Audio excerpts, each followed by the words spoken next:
Hola a todos, aquí estoy de nuevo para comentaros un poco más los subgéneros del terror. Cada semana he comentado uno de los subgéneros. Empecé con el slasher, no, perdón, empecé con el giallo. La semana pasada os hablé de los slasher y hoy pues tocaba al fantaterror español. Perdonad los últimos vídeos, los que hablaba de los slashers que se ven doblados, pero bueno, es que puse la cámara, el móvil en esta posición. Voy a hacer un efecto y salieron mal. O sea que ahora, a partir de ahora, aunque se me vea cortado, pero bueno, prefiero eso que no que se vea doblado y tenga la gente que está así mirando. En fin, a lo que vamos. Voy a hablaros del fantaterror español que se puso de moda en los años 70. El fantaterror español no es que esté dentro de un subgénero. Quiero decir que cuando os hablé de los yalos, os hablé de un subgénero del terror, ¿no? Un tipo de películas de terror que tenía un estilo específico. El slasher también tiene un estilo específico. El fantaterror español, digamos que más que un subgénero sería una denominación. Durante los años 70 se puso de moda el género de terror en España y se hicieron un montón de películas, fue un boom. En general fue un boom en toda Europa, ¿no? En Italia fue un boom, en Inglaterra también. Los países de Europa que más películas de terror hacían eran Italia, Reino Unido y España. Y en España todo ese boom, ¿no? Pues digamos que si en Italia tenían el giallo y el gótico italiano, que bueno, en los 70 el gótico italiano no estaba tan de moda, pero bueno, en Inglaterra tenían el gótico inglés, luego en los 70 las películas estas de la Micus y todo, estas productoras, la Tygon, que le hicieron un poco de competencia a la Hammer. En España empezó a hacerse un montón de películas de terror y la denominación que hicieron fueron fantaterror español, fantástico terror español, hecho en España. La primera película de terror que se hizo en España vino tarde, ¿no? Fue en 1962, que fue Gritos en la Noche, dirigida por Jesús Franco. Digamos que Jesús Franco fue el primero en realizar una película de terror en España. Hasta antes del 62 no se había hecho ninguna.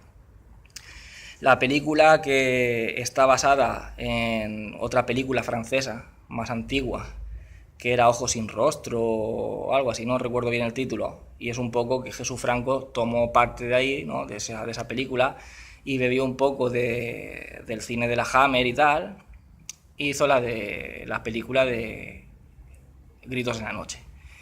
No fue la que puso de moda el género de terror en España. Quiero decir que la película tuvo bastante éxito, pero no lo puso de moda. No, porque no fue hasta 1968 que hizo Paul Nashi, la película de La marca del hombre lobo, que fue la que despertó todo el boom. La película fue todo un éxito y digamos que empezaron a hacer películas de terror en España, pero vamos, a cascoporro. Ese mismo año se hizo también La residencia, de Narciso Ibáñez Serrador, una de las películas, de las mejores películas de terror que se han hecho en España. Me encanta, es una obra maestra.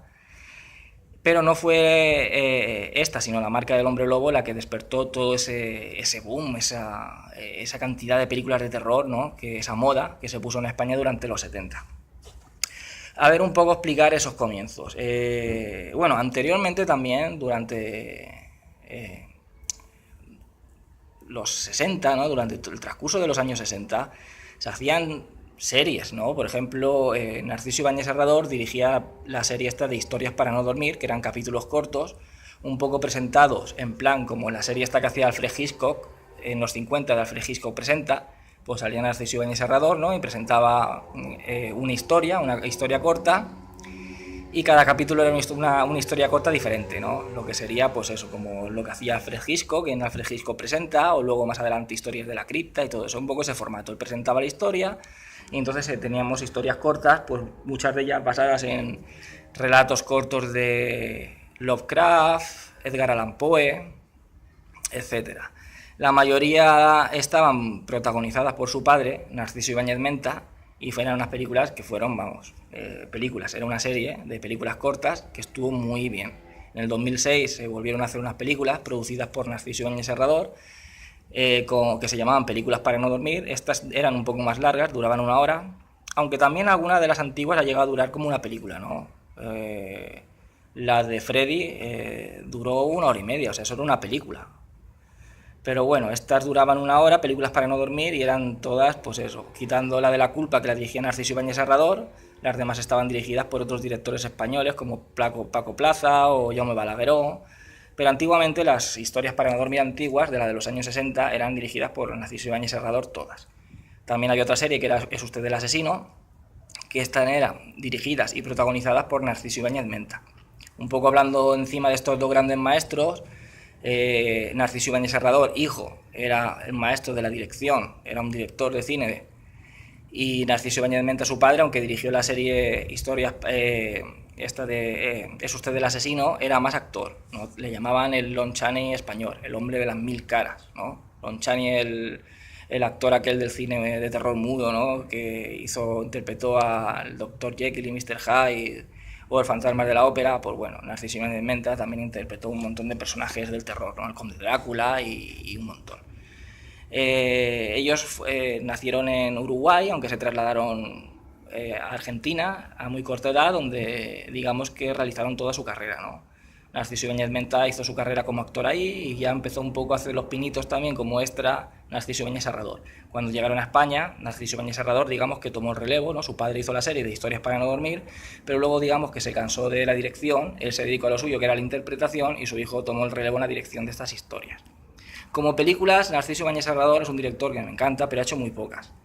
No sé si es porque a lo mejor el hombre está mal de salud o lo que sea, que el hombre ha dirigido muy poquitas. De hecho, que películas, ha dirigido la de La Residencia, que para mí es una obra maestra del terror español, en el 68, y luego en el 77, casi 10 años después, dirigió la de ¿Quién puede matar a un niño? También otra obra imprescindible del terror español, que hace poco tuvo un remake fue dirigido en México, es una película mexicana que no la he visto, pero bueno, no creo que llegue a igualar a la película de Narciso Ibáñez Serrador, que es buenísima, y una antesala de lo que fuera después Los chicos del maíz, basada en la novela de Stephen King.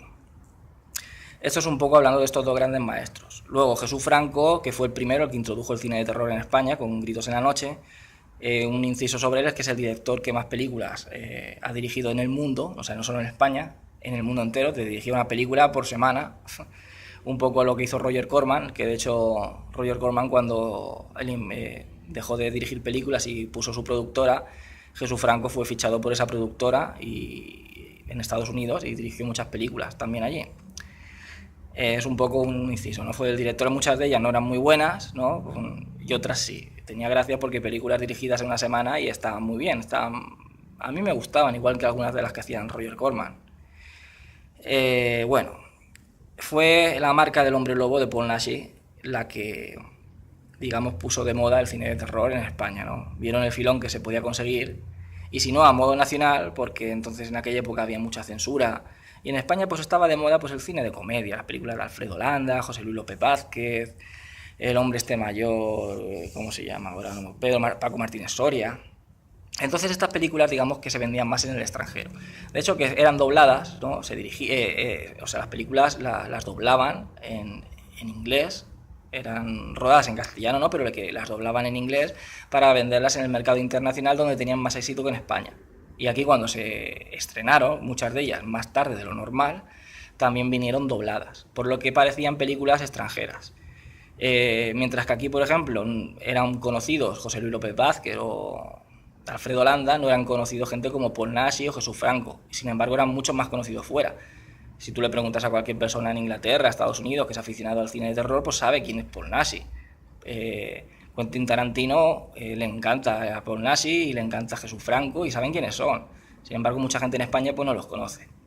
El nombre de Paul Naschy vino porque, bueno, la historia un poco por encima. Como ya he dicho, bueno, Jesús Franco fue el director más prolífico que hubo en España, dirigió un montón de películas, es el director que más películas ha dirigido en el mundo, ha tenido un montón de seudónimos, esos seudónimos que muchas veces eran seudónimos en extranjero, ¿no? El más conocido era Jess Franco, ¿no? Era un poco hacer su nombre un poco más anglosajón, ¿no? Más inglés, y tuvo un montón de seudónimos que eran todos con nombres extranjeros, nombres ingleses o franceses o alemanes, para vender más en el mercado extranjero. Y también porque antiguamente, no sé si esa norma seguirá,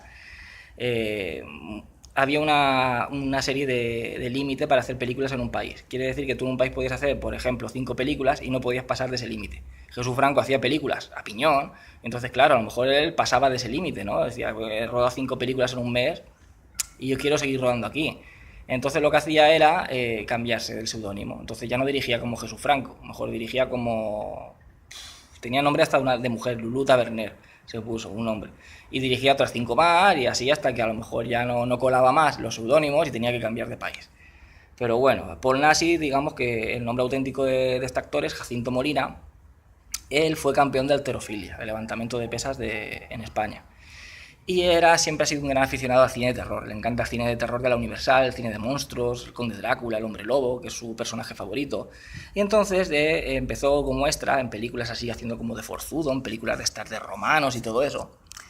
Y digamos que él junto con... Upa, tapo.